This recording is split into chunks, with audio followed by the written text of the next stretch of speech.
you, David, for inviting me to come and present at your Media and Entertainment SIG meeting this morning. I'm very grateful. My name is Karl Weaver. My Chinese name, because I'm a bilingual Mandarin speaking dude, is Wei Kar.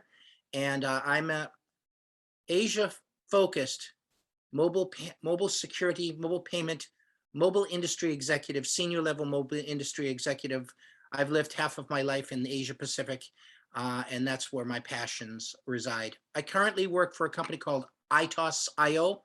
This is a stealth Shanghai-based embedded software security company, which is a startup. We're only about 2 years old, but we're invested by the largest blockchain organization in China called the Wanxiang blockchain, or the Wanxiang Qu blockchain in Chinese is Qu. Anyway, this morning, I would like to talk about how we are integrating the cellular IoT world with the blockchain world as it relates perhaps to media and entertainment, because there's a huge need for our technology for media and entertainment. So I'm going to call this presentation Blockchain IoT Modules Navigate and Power the Boat. Now you might be asking yourself, well, Karl, what the heck are you talking about? What is it? What kind of boat? Is it a power boat? Is it a speed boat? Is it a sailboat? It's none of those. Boat means blockchain of AI things.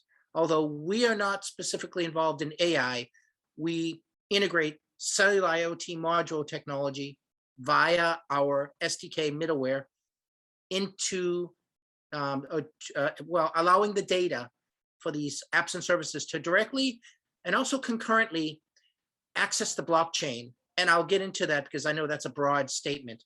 Let me continue. So how can blockchain modules be empowered in a fragmented IoT device industry?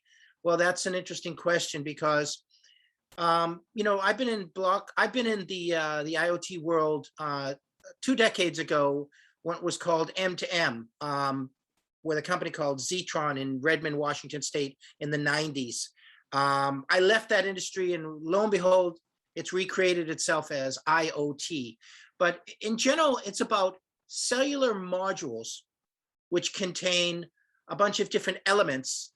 But these cellular modules are really what's going to power, it is what's powering the whole IoT world. Now, there are a lot of these modules that have been shipped. You've got 300 million of these as of 2019 figures that have been shipped already. Now, there are really only about 15 of these companies in the world.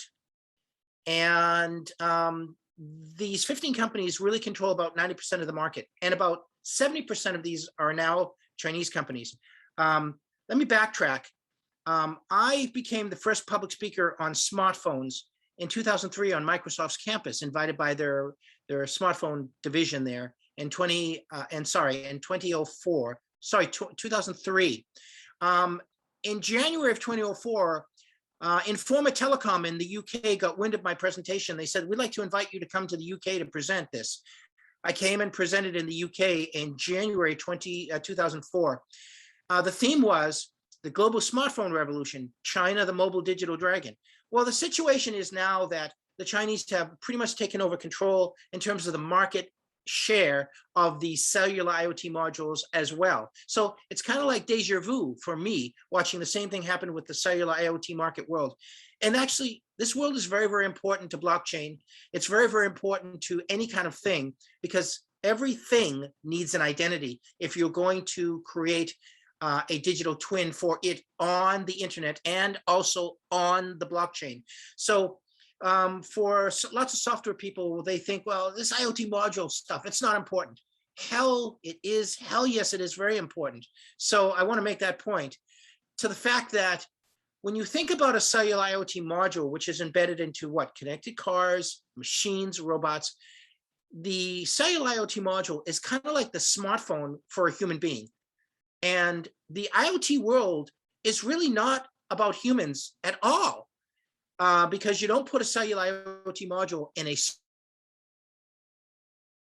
only goes in a machine, a robot, or an IoT type device in order to access, in order to get 4G or other types of connectivity, in order to send data up into the cloud and onto the internet. So hopefully I haven't beaten that to death too much. What are we doing? We are integrating something called a blockchain IoT module, which is very cool because we kind of invented this term. You know it as an IoT module or a cellular module.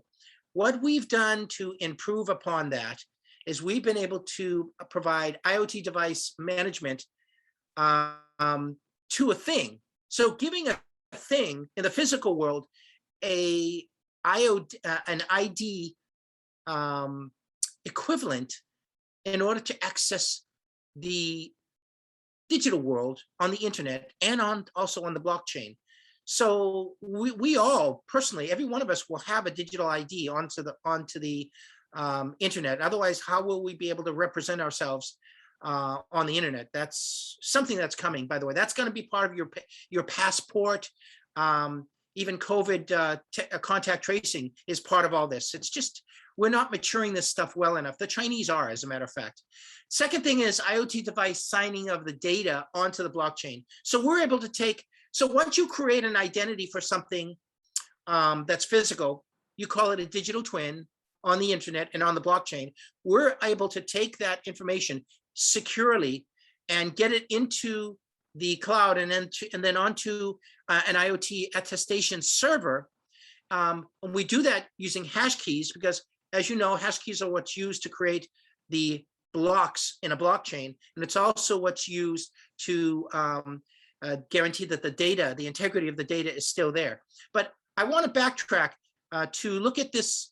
Let me go back here. It's a bit sensitive. When you look at the traditional cellular IoT module, it has secure and reliable connectivity, open CPU, AI capability, but we're not doing the AI, but the AI algorithm companies are all talking to the cellular module vendors now to put AI, because it's better to crunch the data at the edge, and it's better to send more refined data before the cloud, because it's expensive to send hundreds of thousands of IoT device data into the cloud. Sometimes you're sending essentially garbage. You need to refine that data at the edge. The best way to do it is with a cellular IoT module. And of course, all these modules, they all have a GPS, location services, location-based services.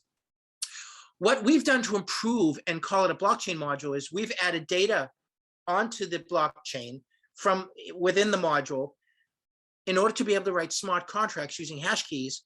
And then we've also come out with tons of different interesting use cases. The first thing people always ask with the blockchain when we talk to mobile network operators is, what's your use case? And we say, wait a minute, it's not what our use case is, it's what your use case is, because we believe that the blockchain will never, can't scale without mobile network operators, number one, without cloud service providers, number two, and without all these IoT device vendors adding the blockchain to these devices. Because blockchain is not necessarily about people, it's about things, sometimes inanimate things. Anyway, I've beaten that to death. Let's move forward. What we've done is we've created these IoT blockchain modules, and we've embedded them with our SDK, software development kit. It's a middleware framework. So it's actually a management system as well as a simple SDK, but it's embedded into the modules. So we created this SDK in order to embed it into the modules. We don't make, ITOS.io, by the way, is the name of our company. We don't make modules. We provide the SDK. We have relationships with 9 different module vendors in China. I'm always trying to connect with Sierra Wireless, uBlock, Telit, which is another company, Swiss-Israeli type company, and then my former company, Gemalto's M2M division, which was Centurion, now turned into, bought by Thales. So Thales now owns that whole division. They're a pretty savvy company. We want all of these companies to join.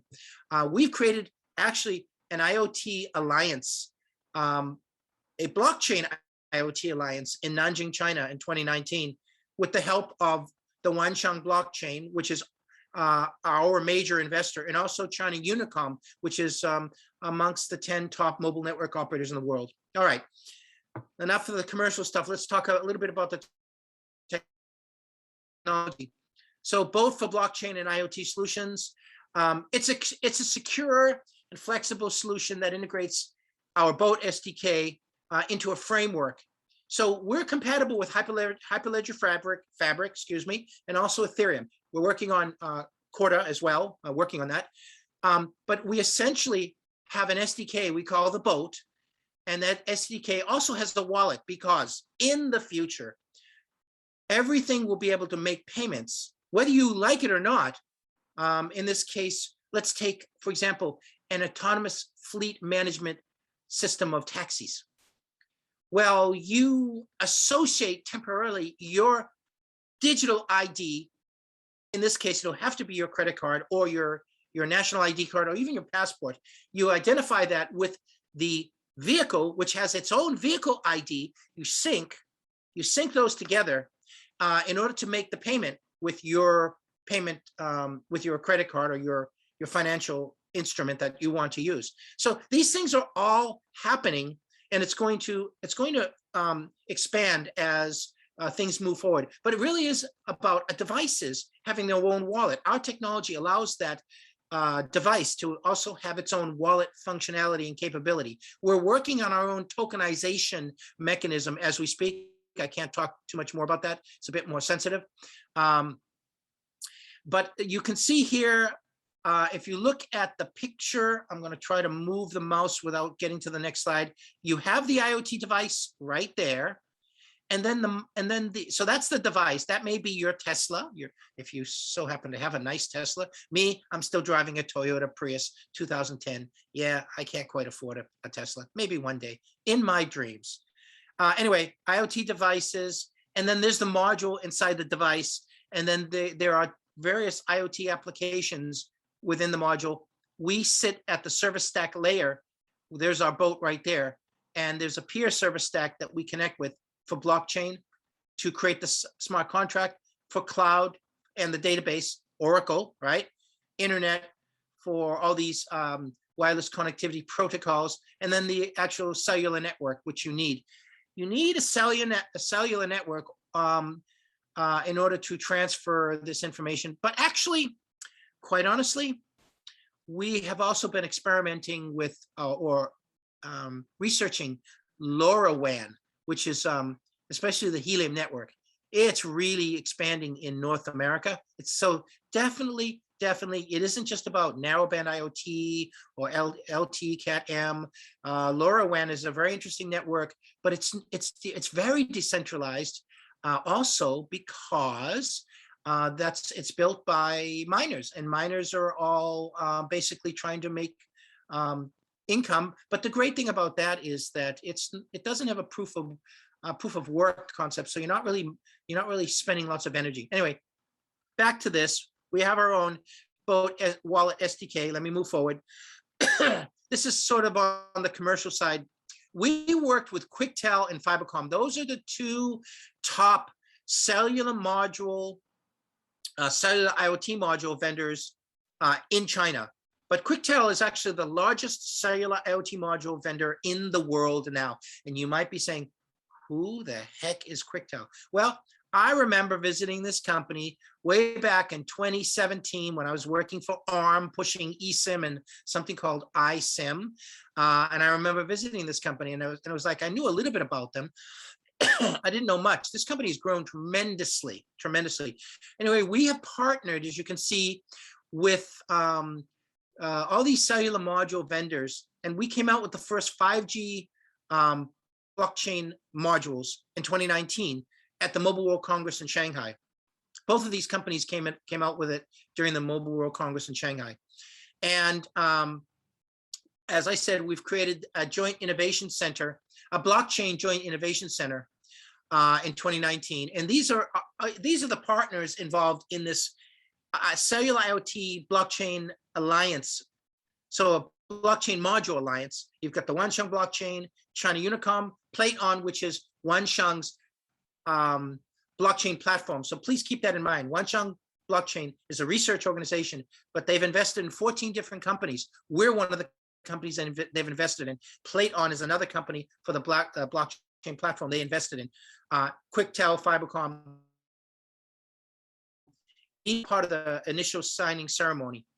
And as I say, it's evolved to the Blockchain IoT Module Alliance. Now, you might not know some of these companies here because they're not household names in the West, but please remember Quicktale, because it's the top module vendor in the world right now with about 22% market share. There's NeoWay, which you might know, Fibercom, Simcom, which was going to merge with another Western company, never happened. We're working with all these companies.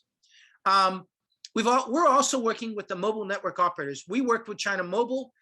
Again, as I said, we started with China Unicom, then we worked with China Mobile, and we're also working with China Telecom. I'll talk about the China Telecom side of that, because that's with a connected cow application in Inner Mongolia. So these cows are actually very, very important. I'll talk about them in a minute. But we're partnered with China Mobile for a Cat1 blockchain module that they're using for applications inside China. Let me move forward. Now, I came on board the company in essentially during the CES show in 2020. You know, I had been in the blockchain world providing protection of crypto wallet private keys on Android smartphones for a company called Rivets Corp. And we just so happened to have had a relationship with Telefonica to protect crypto wallet private keys on Android smartphones. Lo and behold, I never thought that our first proof of concept would also be with Telefonica of Spain. So we have partnered with Telefonica of Spain, both Fibercom, which is the module vendor, us, and Telefonica as the blockchain MNO. We partnered to provide the first proof of concept for our boat SDK. And they have something called a Trust OS, which is their blockchain platform. So Telefonica wants to make their blockchain platform available to the world to use. So they've created it's called Trust OS platform, and it's interoperable with so many other platforms. They should probably work with Chainlink, quite honestly. They probably are. They've also got something called Trust ID, which is what we're working with them on, which is a decentralized ID portion of their Trust OS blockchain platform. We're partnered with them. It's our first proof of concept. We also are working now with one or two other mobile network operators to, it hasn't come into fruition, so I can't publicly talk about those. Let me move on. This is a little bit technical, but I want to kind of explain how it works. At the edge, sensors collect the data and they feed it to the cellular IoT device via the cellular IoT module. And our boat SDK is also embedded in the software within the firmware of the cellular IoT module. That data gets sent. Traditionally, the data will get sent into a cloud server, IoT public cloud, private cloud, and then to a sort of application server where these IoT applications are doing something. It is somewhere within this where where AI gets involved in actually processing the raw data. Well, we believe that the AI should go in the front, and so do the cellular module vendors, because they're adding AI at the front. What we've also done is as I mentioned before, we're able to sign the data with hashes, identify the thing, give it an ID, then sign the data in hashes and send it into a blockchain gateway and into a blockchain platform. That's what we're doing. So if you look closely here, the data is really being sent 2 different times, actually 2 times at the same time. It's concurrently occurring. So it's not like one after the other. We're actually sending the data as it's going into the cloud server and the application server. It's also going into a blockchain gateway and the blockchain platform, because that's the only way you can determine the data being sent directly without our intervention. Has that been corrupted? Is the integrity real? I mean, can you trust the integrity of the data? You can, because in the blockchain, it goes to a consensus algorithm, and that consensus guarantees that the data is real.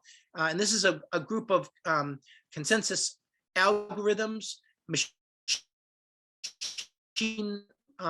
machines that actually determine, is this data real, before it's sent as a hash to be posted as a hash in the block. So it's really very, very important to be able to attest that the data is real. This is what we're doing. This is the benefit of our IoT blockchain module. I've tried to make that as simple as possible. We call it the first mile of IoT modules and crossing the chasm. I've listed a few things here. What is the benefit of this module? Simplifies the industry customer to do blockchain applications. It's based on IoT device sending the data to the cloud, and also implementing it, sending the data to the blockchain same time, concurrently, directly and concurrently. And the industry customers can focus more on how to achieve the business model, because our SDK is not just a simple SDK. It's actually a framework which allows the owner of the module or the owner of the service to monetize, because you can send requests, polls back to the field where the device is collecting the data to determine the health of the device or the IoT device through the module in the field.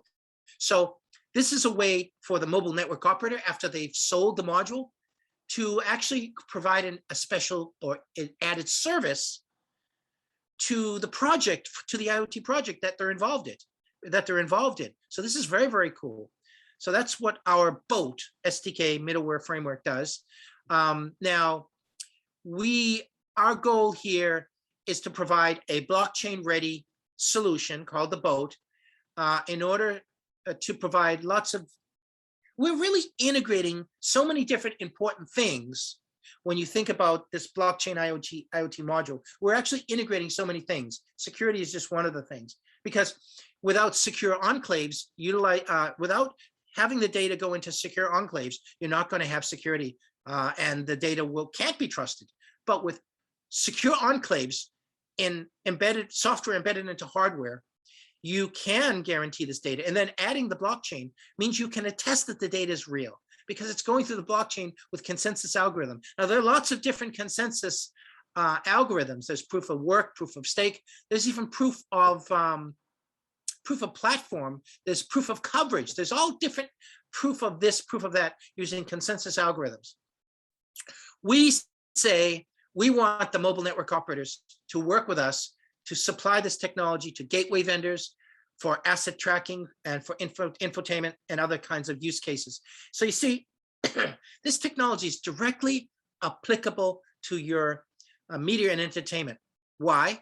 Because video content will be sent to CCTV cameras. You want to make sure that there's no deep fakes with that video content. You want to make sure that these NFTs have not been compromised. Things get compromised because if there's a patch in a network, there's a breach. Patch breach, patch breach. I call that job security for hackers, quite honestly. Let me continue. Let me see. All right. Let's see. All right. So here's our proposal to the ecosystem. ITOS.io and our module partners, we've developed these blockchain modules. We've developed them for the mobile network operators, even for the cloud providers, because cloud providers, for example, AWS, Amazon, Google, IBM, they all want to do the same thing. Lord knows why it seems to be a deer in the headlights moment for most of these guys when I contact them. I guess maybe they think I'm virtual, but I'm actually doing something very important for the world, quite honestly. And I would have it no other way. So you've got these IoT devices with our BOAT SDK module.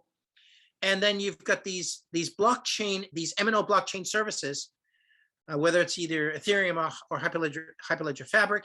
And then you've got all these cool use cases. So rather than continually talk about concepts, I want to talk about actual application.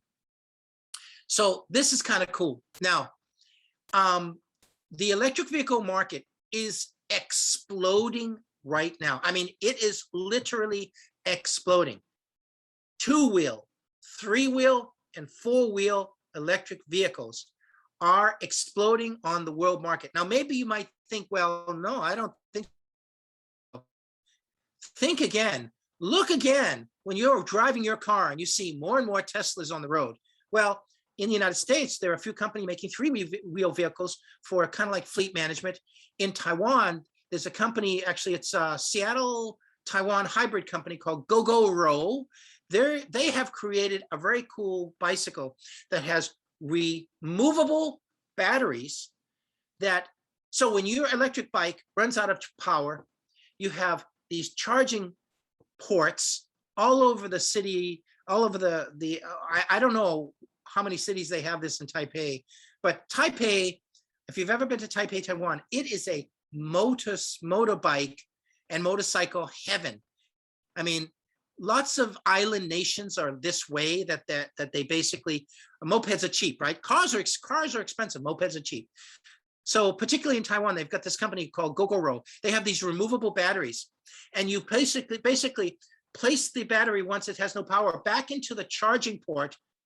And then if you paid for the service, you can take one out, which has been, quality of the battery has been fully charged. You plug it back into the bike and you're paying pennies. And so you don't have to worry about spending 4 or 5 hours to recharge your electric bike when you're trying to deliver packages all over the city. They've got these places, these charging stations for these two-wheel scooters all over Taipei. It's a really interesting company called Gogoro. You can check it out. But now let's talk about four-wheel vehicles now. Well, in China, they have many of these charging stations, and it's come to the point where these electric vehicles now have swappable batteries. So you're actually removing the battery. Now, this technology they have in the United States as well, but it's not as prolific as it is in China. There are two companies in China, Xpeng and NIO, are these electric car companies. China has about 25 electric car companies. It's amazing. But now these two companies actually have swappable battery electric vehicles. And actually you can buy the car without a battery, which is very, very cool. You can buy the car without a battery and you add the battery. But what's happened is these charging stations, of course, when you take your electric vehicle into the charging station to charge up, no problem, you can charge up. But we've noticed that the charging stations are now having a swapping service, so you can swap the batteries out. Now, why is this important to us? Why is it important to what we're doing? Well, because these cellular IoT modules go into the charging station columns. If you've ever seen a charging station, it looks pretty empty and desolated and isolated if nobody's there charging. It's like, what is this for?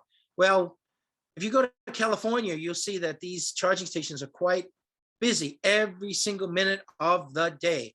But anyway, in China, what they've done is they've added cellular IoT modules and the blockchain directly to the columns of these cellular charging stations. So they're right in the columns. Now, what they do with that then is when you're charging your electric vehicle, they're sending data into the cloud and then into the blockchain. And another cool thing that's going on is carbon credits. So you actually can gain carbon credits by charging your vehicle. And those carbon credits can be accrued, and they can be used to gain energy from a power utility. You can trade your carbon credits for power for your home. Is that cool or what? Another thing that's going on is, as you know, the cellular IoT modules is in the T-box of the electric vehicle. So our technology is actually going into major auto OEMs right now, and they don't even know it's us because we're partnered with certain auto OEMs, which I can't disclose at this point in time. And then the third thing is the cellular IoT modules are actually being embedded in, the modules are actually being surface mounted into the batteries. And then so the battery itself has wireless connectivity. Could be 4G, could be narrowband, but so there are three ways that you can get our technology into this electric vehicle charging environment, which is proliferating in Asia, especially in China. Anyway, we're involved in this. It's very, very cool. But the other cool thing about this is it's part of what we call the sharing economy, because it involves financial companies, blockchain technical companies, a mobile network operator, a grid company, supervisory departments, charging station operators, and then the electric vehicle car manufacturers. And then, by the way, when they say financial organization, that could mean a bank. And there's also an insurance company involved. Let's say I'm an entrepreneur in San Francisco or maybe Shanghai, China. I want to grow these charging stations because I know electric vehicles are going to grow.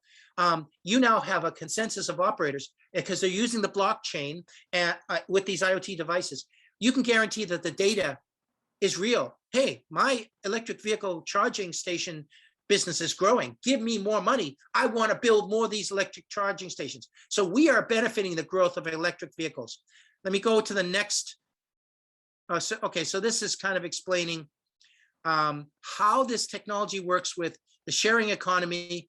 And I just mentioned about a consortium of companies, or we call it enterprise blockchain consortium.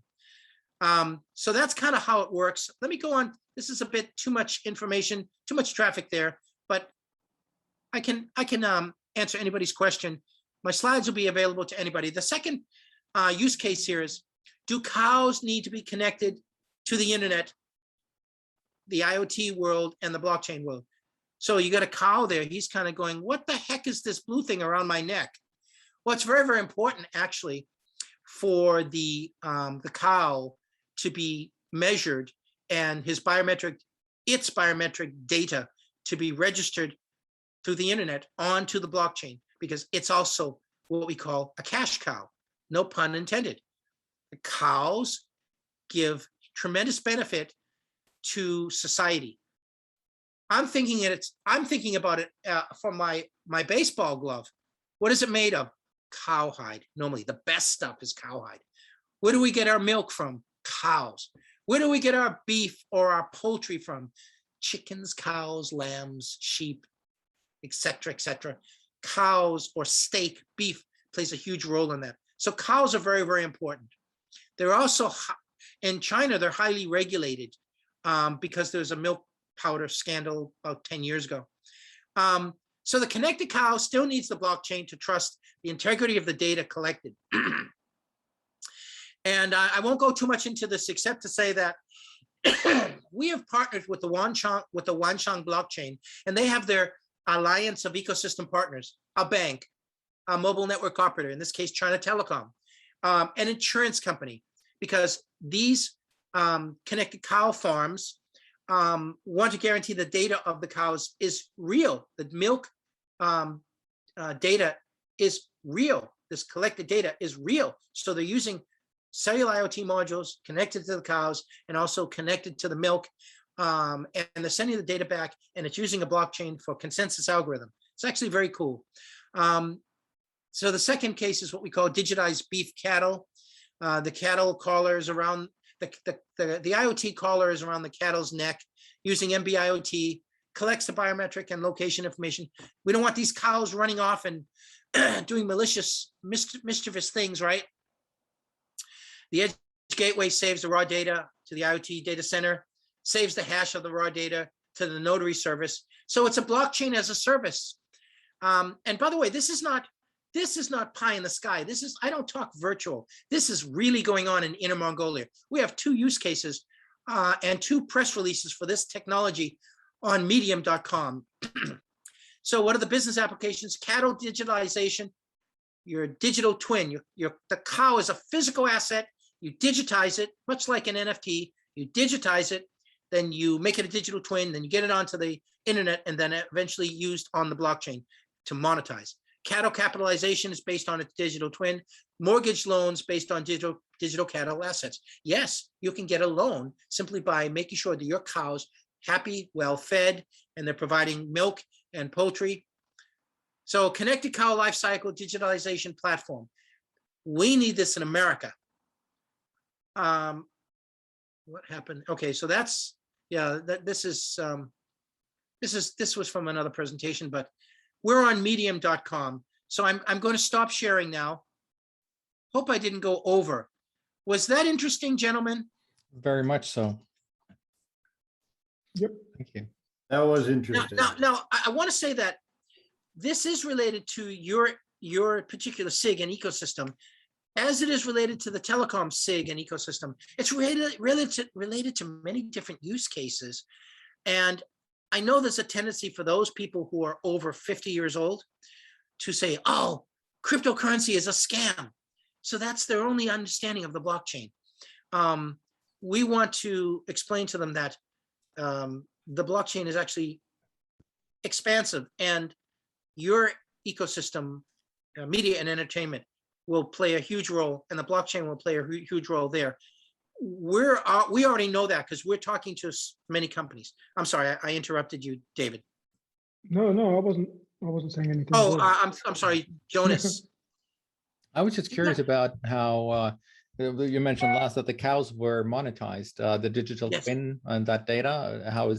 What is that? What does that look like? I haven't been talking to the cows lately. It's an interesting question. It goes through, obviously, the mobile network operator, because they're providing I think the narrowband IoT service. I think it's the quality of the milk coming from the cows, and then their heart rate and their I guess their metabolism. You know, this is true. When cows are happy, they produce better milk and they produce more tender meat. And that's why in Japan they feed them beef and they're listening to Mozart. This is a fact. It really is a fact. Mm. So when you can keep the cows happy, you can measure the data in their bodies, the heart rate, the metabolism, the quality of the milk being generated, and their overall health too. Are they too fat? Are they too small? Are they too, have they reached their life cycle? Is it about time to send them to the slaughterhouse? So all of that needs to be monitored on a daily basis. We humans are doing the same damn thing with your Apple smartwatch. Are we not doing the same thing? Yeah. Oh, cool. The cow farmers monitor his movement, because when a cow is sick, it doesn't move. Oh. Exactly.